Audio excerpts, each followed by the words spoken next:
ತುಮಕೂರು ವಾಯ್ಸ್ಗೆ ಸ್ವಾಗತ ಸ್ನೇಹಿತರೆ. ಸಬ್ಸ್ಕ್ರೈಬ್ ಆಗಿಲ್ಲ ಅಂದ್ರೆ ಈಗಲೇ ಈ ಕೆಳಗೆ ಕಾಣುವ ಸಬ್ಸ್ಕ್ರೈಬ್ ಬಟನ್ಗೆ ಈಗಲೇ ಕ್ಲಿಕ್ ಮಾಡಿ. ನಾವು ಮಾಡುವ ವಿಡಿಯೋಗಳ ನೋಟಿಫಿಕೇಶನ್ಗಾಗಿ ಬೆಲ್ ಐಕಾನ್ ಅನ್ನ ಪ್ರೆಸ್ ಮಾಡೋದನ್ನ ಮರಿಬೇಡಿ. ಈಗ ಸರ್ಕಾರ ಧ್ವನಿ ಇಲ್ಲದವರಿಗೆ, ದಮನಿತ ಮಹಿಳೆಯರಿಗೆ ಮತ್ತು ಮಹಿಳೆಯರು ಸ್ವಾವಲಂಬಿಗಳಾಗಬೇಕು ಅನ್ನೋ ಉದ್ದೇಶದ ಅನೇಕ ಸ್ಕೀಮ್ಗಳ ಯೋಜನೆಗಳು ಆಲ್ರೆಡಿ ಇದೆ. ಅದ್ರ ಜೊತೆ ಇನ್ನೂ ಹೊಸ ಸ್ಕೀಮು ಕೂಡ ಜಾರಿಗೆ ತಂದಿದ್ದಾರೆ. ಅದಕ್ಕೆಲ್ಲ ಕೂಡ ಅನುದಾನ ಒದಗಿಸ್ಕೊಡ್ತಾ ಇದ್ದಾರೆ. ಈಗ ನಾನು 24-25 ಮೊನ್ನೆ ಪ್ಲ್ಯಾನ್ ಆಫ್ ಆ್ಯಕ್ಷನ್ ಎಲ್ಲ ಅಪ್ರೂವಲ್ ಮಾಡ್ಕೊಂಡ್ಬಂದಿದ್ದೀವಿ. ಸೊ ಇನ್ನು ಮುಂದೆ ಉದ್ಯೋಗಿನಿ ಇರ್ಬೋದು, ಸಮೃದ್ಧಿ ಇರ್ಬೋದು, ಧನುಷ್ ಇರ್ಬೋದು, ಚೇತನ ಯೋಜನೆ, HIV ಸೋಂಕಿತರಿಗೆ ಮತ್ತು ಅವ್ರಿಗೆ ಮತ್ತು ದೇವದಾಸಿಯರಿಗೆ ಪೂರ್ವಕವಾಗಿ ಅವರಿಗೆಲ್ಲ ಅನುದಾನ ಕೊಡುವಂಥದ್ದು ಮತ್ತು ವಸತಿ ಯೋಜನೆ ಮಾಡ್ಕೊಂಡು ಈ ಥರ ಅನೇಕ ಯೋಜನೆಗಳು ಜಾರಿಗೆ ತಂದಿದ್ವಿ. ಅದೆಲ್ಲ ಕೂಡ ಮುಂದಿನ 24-25 ಒಂದು ಬಜೆಟ್ ಇದರಲ್ಲಿ ಅಪ್ರೂವಲ್ ಆಗಿರೋದನ್ನ ಮತ್ತು ಕೆಲಸ ಪ್ರಾರಂಭ ಮಾಡ್ತೀವಿ.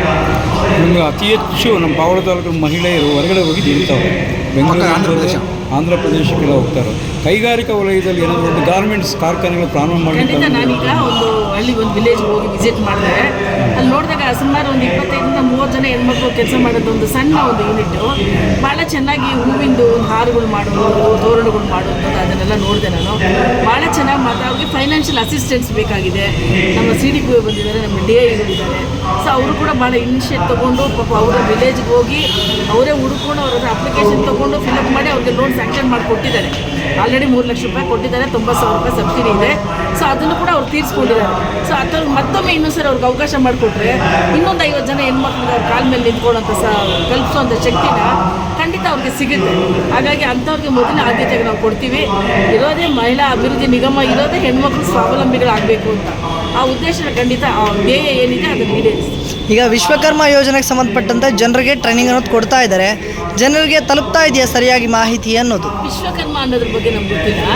ಈಗ ನಮ್ಮ ಡಿಪಾರ್ಟ್ಮೆಂಟ್ ವುಮೆನ್ ಡೆವಲಪ್ಮೆಂಟ್ ಅದೇ ಸಂಬಂಧಪಟ್ಟಾಗೆ ಮಹಿಳೆಗಳು ಉದ್ಯೋಗಿಗಳಾಗಬೇಕು, ಮಹಿಳಾ ಸ್ವಾವಲಂಬಿಗಳಾಗಬೇಕು, ಅವ್ರ ಕಾಲ ಮೇಲೆ ಒಂದು ನಿಂತ್ಕೋಬೇಕು.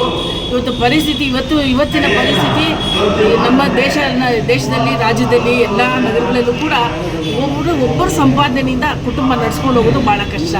ಇಬ್ಬರು ದುಡಿಮೆ ಬೇಕು. ಇಬ್ಬರು ದುಡಿಮೆ ಇದ್ದಾಗ ಆ ಕುಟುಂಬ ಸರಾಗವಾಗಿ ನಡ್ಕೊಂಡು ಹೋಗುತ್ತೆ. ಜೋಡೆತ್ತಿನ ಜೀವನನೇ ಇವತ್ತು ಅವಶ್ಯಕತೆ ಇದೆ. ಹಾಗಾಗಿ ಆ ಹೆಣ್ಣು ಮಕ್ಕಳನ್ನ ನಾವು ಸ್ವಾವಲಂಬಿಗಳು ಮಾಡಿದಾಗ ಆ ಕುಟುಂಬಕ್ಕೆ ಒಂದು ಆಧಾರ ಸ್ತಂಭವಾಗಿ ಅವರು ಕೂಡ ನಿಂತ್ಕೊಳ್ತಾರೆ. ಅದಕ್ಕೆ ನಮ್ಮ ಮೊದಲ ಆದ್ಯತೆ.